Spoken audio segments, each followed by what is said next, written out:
Hi friends, இதில் என்ன பார்க்க போகிறோம் அப்படின்னா இறால் கிரேவி. உங்களுக்கு நல்லாவே சமையல் தெரியும் அப்படின்னா அந்த வீடியோ நீங்கள் பார்க்க வேண்டாம், ஸ்கிப் பண்ணிவிடுங்க.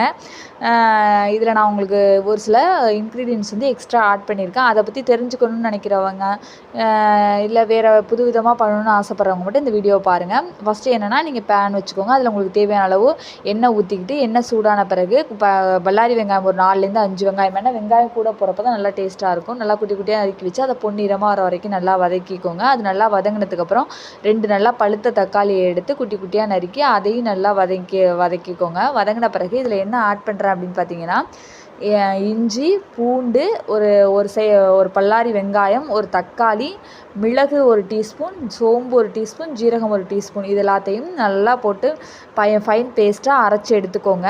இதையும் இந்த கிரேவியில் ஆட் பண்ணுறப்ப இன்னுமே டேஸ்ட்டாக இருக்கும் ஃப்ரெண்ட்ஸ். தெரியாதவங்களுக்காக இதை சொல்கிறேன்.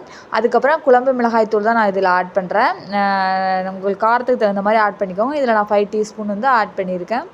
ஏன்னா காரமாக இருந்தால் தான் உங்களுக்கு இறால் கிரேவியெல்லாம் உங்களுக்கு டேஸ்ட்டாக இருக்கும். அதுக்கப்புறம் இறால் அலசி வச்சுருப்பீங்களா, இறால் அதை எடுத்து ஒரு 2 மினிட்ஸ் மட்டும் வதக்கிக்கோங்க. ரொம்ப வதக்குனீங்க அப்படின்னா ரப்பர் மாதிரி ஆகிடும். நல்லா வதங்கினதுக்கப்புறம் அதில் உங்களுக்கு தேவையான அளவு தண்ணி ஊற்றிக்கோங்க.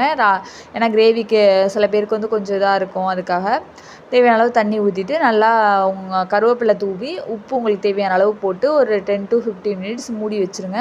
நல்லா வற்றி வந்த பிறகு அந்த கிரேவி வந்து ரொம்பவே டேஸ்ட்டாக இருக்கும் ஃப்ரெண்ட்ஸ். இதை வந்து நீங்கள் ரசம் சாதம், அதே மாதிரி நீங்கள் சாப்பாட்லேயும் போட்டு சாப்பிட்லாம். அப்புறம் இட்லி, தோசை, சப்பாத்தி இதுக்கெல்லாம் நீங்கள் எடுத்துக்கிட்டிங்கன்னா ரொம்பவே டேஸ்ட்டாக இருக்கும் ஃப்ரெண்ட்ஸ். இதே மாடலில் ட்ரை பண்ணி பார்த்துட்டு எப்படி இருக்குன்னு சொல்லுங்கள். தேங்க்யூ ஃபார் வாட்சிங். Please share and subscribe for my channel.